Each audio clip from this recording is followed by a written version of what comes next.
कम बोलते थे, आदत थी उनकी कम बोलने की। ये आए हैं सिर्फ बोलते ही रहते हैं, किसी का सुनते ही नहीं। आज हम सुनाना चाहते हैं। इन्होंने अपना 56 इंच का सीना दिखाकर देश की जनता से इतने सारे झूठे और खोखले वादे किए, और आज आपसे जो वादे किए जा रहे हैं, क्या आप उस पर विश्वास करेंगे? देश की राजधानी दिल्ली से शिफ्ट कर गई है पटना में। इतने मंत्री आते हैं और हर दिन कुछ न कुछ बोलते रहते हैं दिल में। सुशील कुमार मोदी बिहार में भाजपा का नेता नहीं, बल्कि वो लड़कियों का दलाल और लड़कियों का एजेंट है। छाती तोड़ने की बात करते हो, वहीं पर लालू यादव खड़ा है। जब तबला बजेगा धीन धीन का एक आदमी पर बैठेगा, 30 दिन में बताना चाहता है। वो मुझको कहते हैं अहंकारी है। अहंकार मेरे खून में नहीं है, लेकिन रोम रोम रग रग में स्वाभिमान है। ये किन्नर को बुला बुला करके डांस करवा रहे हैं, उनका नाच करवा रहे हैं, और ये स्वाभिमान की बात करते हैं। मैं तो एक स्वतंत्रता सेनानी के परिवार में पैदा हुआ। हमारे डीएनए को वो चुनौती देते हैं जिनके पूर्वजों का देश की आजादी की लड़ाई में कोई योगदान नहीं था। वो हमारे डीएनए ये इनका है कि जादुओं को फोड़ो, जादुओं को फोड़ो। ज्यादा फूटे वाला हो। लालू को यादव भाई हमारा बैकवर्ड छोड़ने वाला है। अगर छोड़ना है तो बोल दो, अगर नहीं छोड़ेगा तो हाथ दो।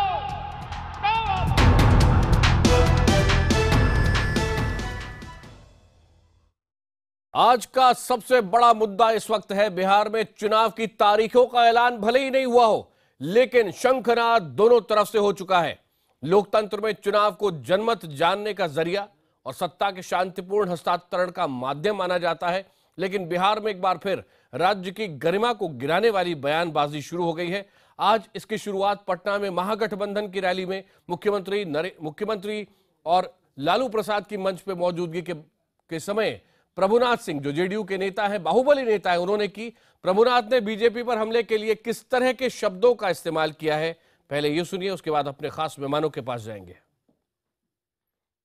ओपी धनखड़, जो आज हरियाणा में कृषि और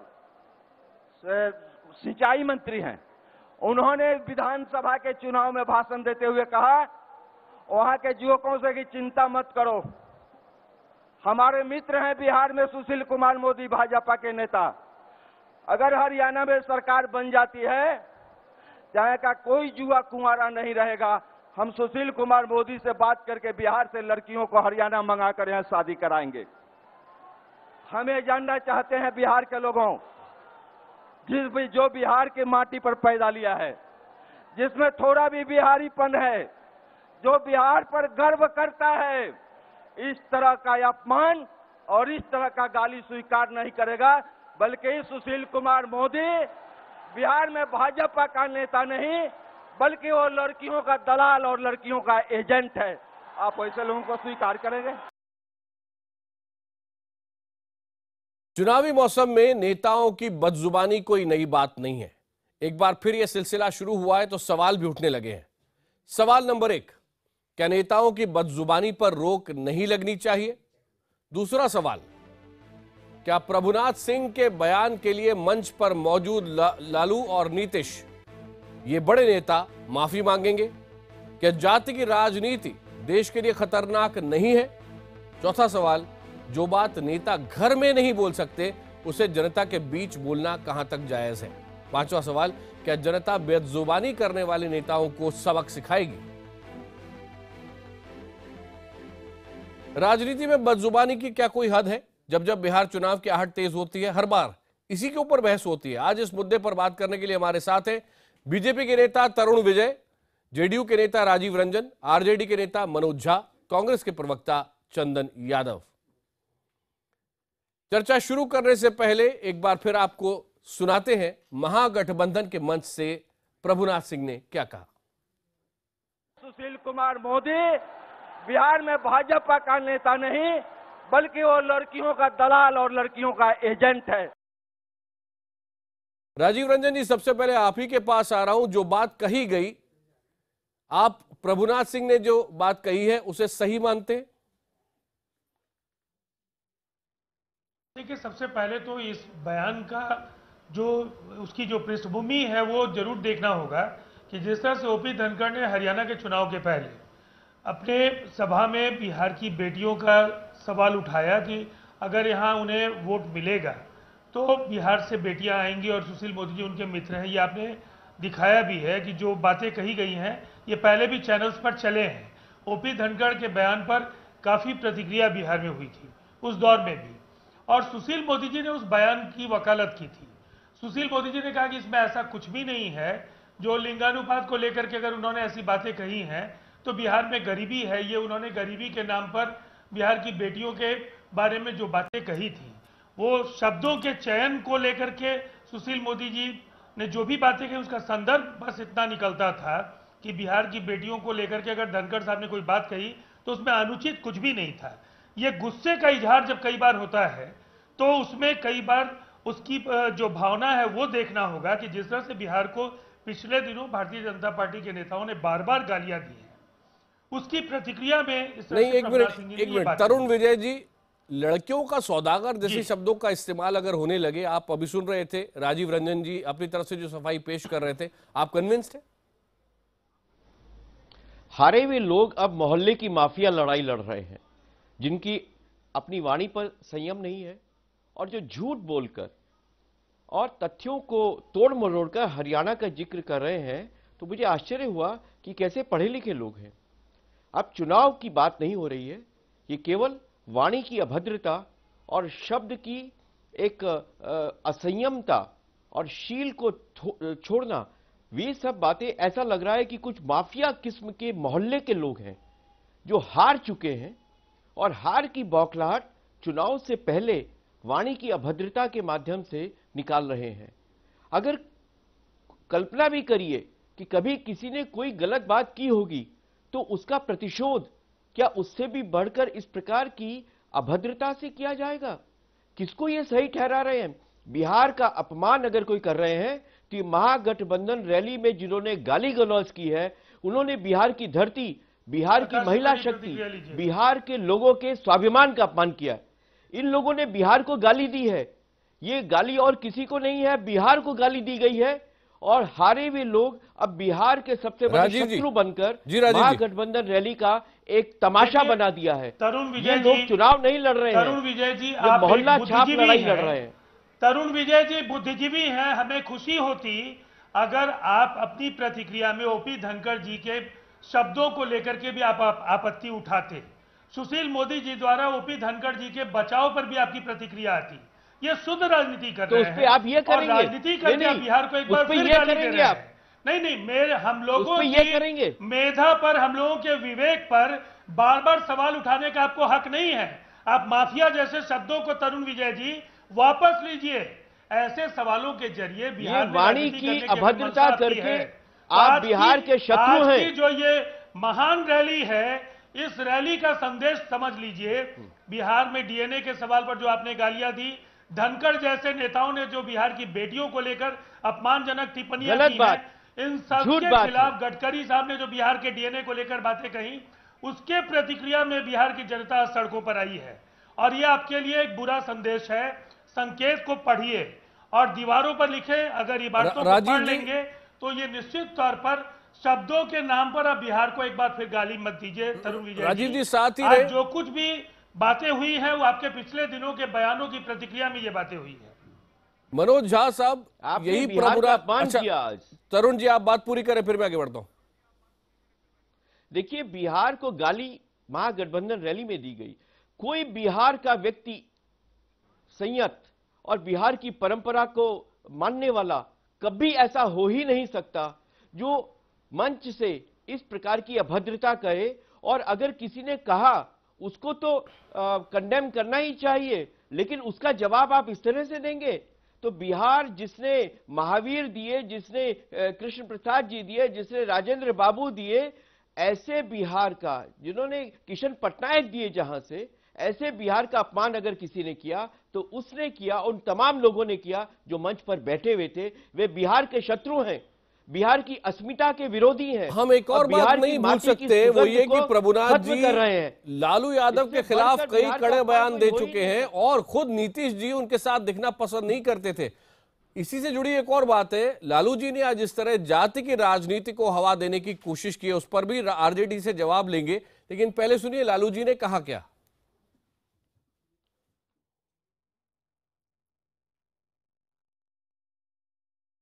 कान खोल कर सुनो भाई सब, यात्रा पिछड़ा वर्ग के लोग हो, दबे कुचले लोग। ये बोलता है कि जदुवंश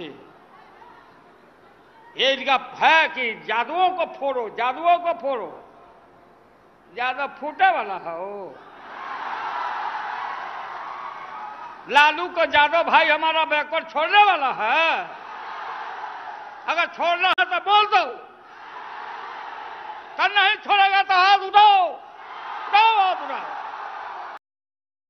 मनोज झा जी, एक तरफ जब पूरा डिस्कोर्स ऐसा चल रहा हो कि बिहार का विकास कौन बेहतर कर सकता है, नीतीश जी कर सकते हैं कि बीजेपी कर सकती है, उसके बीच में जाति जनगणना की बात करना, जाति समीकरण लाना, यदुवंशियों की बात करना, क्या ये आपकी पूरी तरह से स्ट्रैटेजी है कि जाति के आधार पर ही लड़ेंगे? आकाश जी, मैं समझ रहा हूं कि आज आप टेक्स्ट को नहीं देख करके फुटनोट में उलझ रहे हैं और हो सकता है कि आपके एडिटोरियल टीम की वो व्यवस्था भी हो, लेकिन मैं आपको एक बात कहूं, आप कह रहे हैं कि यदुवंशियों वाली बात कही, मुझे बहुत क्षोभ है इस बात का कि मुजफ्फरपुर की रैली में हमारे आदरणीय प्रधानमंत्री ने यदुवंशियों का जिक्र 3 दफा किया, आपने उस पर कोई टेलीविजन शो नहीं किया। दूसरी चीज, जातिगत जनगणना, एक प्रोफेसर के नाते भी मैं कहता हूं हमें वो आंकड़े चाहिए। हमारे मंत्री बताते हैं 52% लोग भूमिहीन हैं। मैं ये मनोज जी आप फुटनोट की बात कर रहे हैं, एक बात बताइए, एक बात पहले बताइए कि प्रधानमंत्री मोदी जब बात करते हैं तो विकास की बात पहले करते हैं या जाति की करते हैं, और आप जब कर रहे हैं तो क्या उसका उल्टा नहीं कर रहे? नहीं हुजूर सुनिए, आप बादशाह कुछ बोले तो उसके खिलाफ तो कोई कुछ बोल नहीं सकता। मोदी जी प्रधानमंत्री है नहीं, बादशाह हैं इस मुल्क के। आप मुझे मेरी बात खत्म करने दीजिए। जेटली साहब बताते हैं 52% लोग भूमिहीन हैं।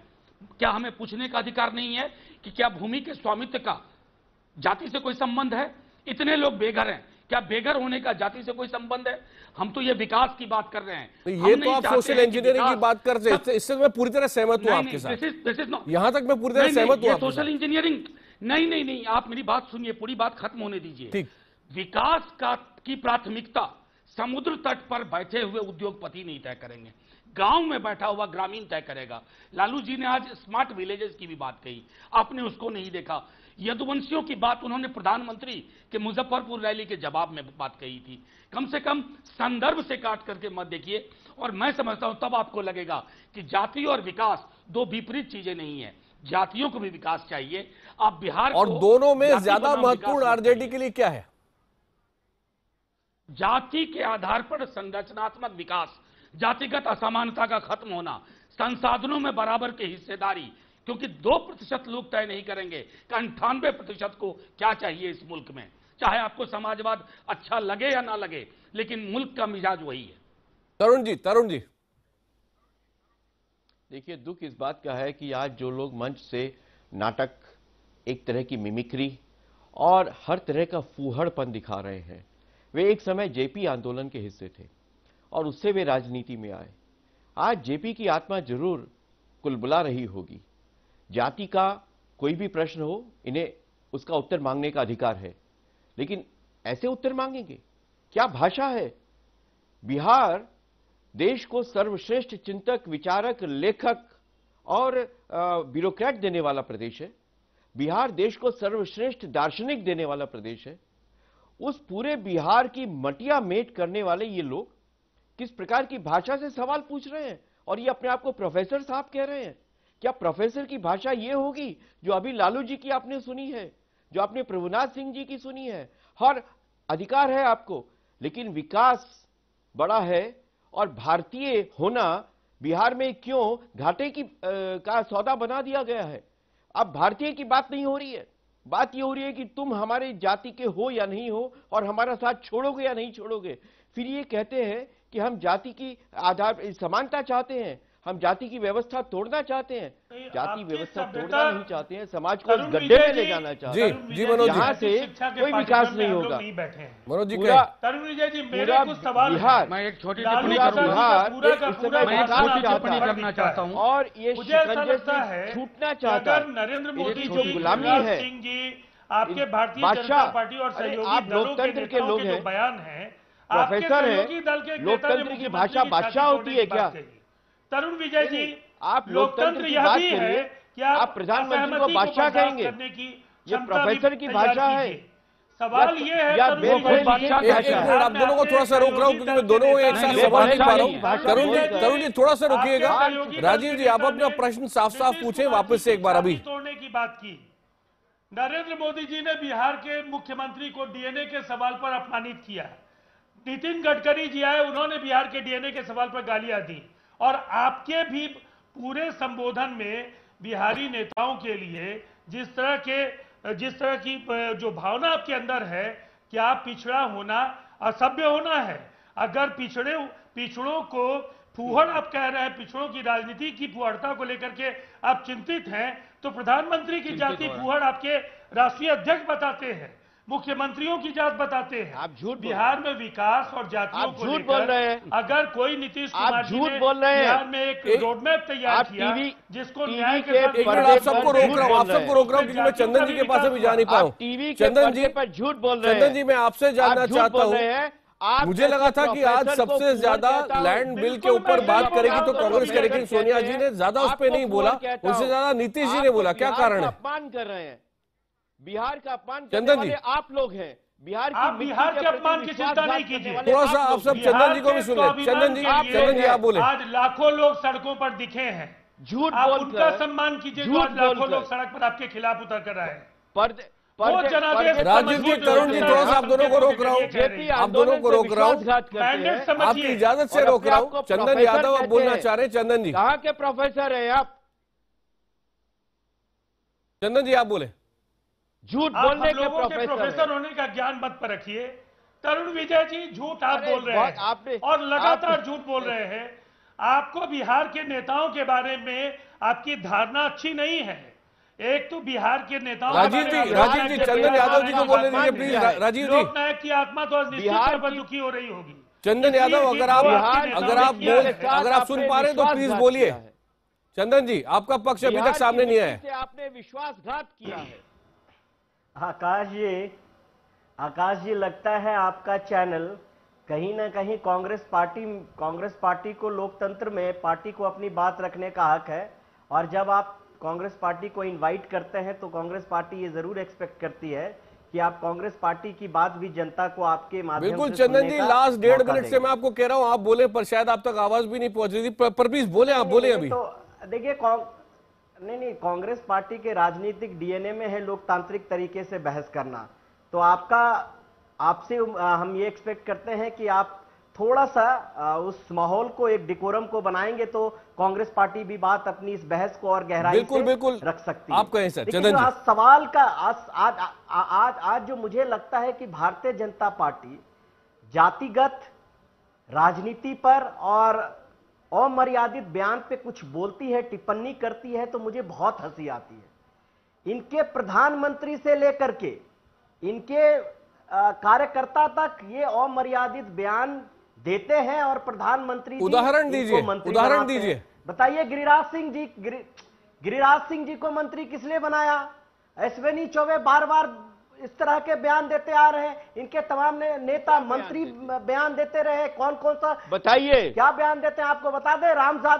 रामजादे, और वो कहना सही नहीं होगा, आगे आप ही बोल दीजिए, क्योंकि वो भारतीय जनता पार्टी के और संसद में क्षमा मांगी, संसद में खेद प्रकट किया, बोल सकते हैं लोकतंत्र में। संसद में खेद प्रकट किया, खेद प्रकट किया, जानते नहीं है। अश्विनी चौबे ने हमारे शीर्ष नेतृत्व पर, सोनिया गांधी पर और राहुल गांधी पर किस तरह की अभद्र टिप्पणी की है, आप देख सकते हैं। आप कोई अभद्र टिप्पणी नहीं हैं और जातिवाद की राजनीति करते हैं। देखिए, जिस तरह से अमित शाह, चंदन जी, माफी मांगी, वो बोल तो रहे बताते हैं, भारतीय जनता पार्टी बिहार में जाति के बारे में लोगों से पूछ रहे हैं कौन सी जाति के हैं, प्रधानमंत्री अपनी जात बताते हैं, तो ये जातिवाद राजनीति नहीं है। ठीक ही कहा हमारे मनोज जी ने, प्रधानमंत्री आकर के पहली रैली में ही किस तरह से एक पर्टिकुलर कम्युनिटी को अपीस करने का कोशिश किया, वो जातिवाद नहीं है। आप जिस तरह से भारतीय जनता पार्टी बिहार में धर्म और जाति का कॉकटेल खेलना चाह रही है, क्योंकि महागठबंधन का जो आज एक ऐतिहासिक, मैं कह रहा हूं हिंदुस्तान के इतिहास में इतनी बड़ी रैली नहीं हुई होगी। आपकी टीम, आपको भी जानकारी मिलती होगी इस राजनीति से, इस हम लोगों के गठबंधन से, जो पिछले 1.25 साल में जो मोदी जी की सरकार ने जनता के साथ, खास करके बिहार के जनता के साथ खिलवाड़ किया है, छलावा किया है, उसके मान सम्मान और स्वाभिमान के साथ जो बार बार ठेस पहुंचाया है, जनता उसको करारा जवाब देगी। है ठीक है, आपकी बात हमने सुनी। तरुण जी आपका जवाब। देखिए, आपको तो हार कर, थक कर, पसीने छूटकर वापस जो है उन्हीं से समझौता करना पड़ा जिनके विरुद्ध हर दिन आप बयान देते थे, जिनको आप बिहार की अस्मिता का शत्रु बोलते थे, जिनको आप चारे घोटाले में और घोटालों में लिप्त मानते थे। ये क्या मजबूरी है? ये क्या मजबूरी है? आपने किस तरह का ये क्या मजबूरी है? कौन सी वैचारिक समानताएं हैं जो आपने जम्मू एंड कश्मीर में किया? जनता को ये बता दीजिए। थोड़ा बिहार पे है मेरे ख्याल से। जम्मू कश्मीर में शांति के लिए है, बिहार का जवाब दीजिए। गठबंधन, अरे बिहार का जवाब दीजिए। बिहार में हारे हुए, थके हुए, जो समाज को चुप चुके लोगों का यह एक बौखलाहट हो गई है। किस कदर माहौल एकदम गर्मा गया राजनीति की आप देख रहे हैं। वक्त मेरे पास समाप्त हो गया। सभी मेहमानों को बहुत बहुत धन्यवाद।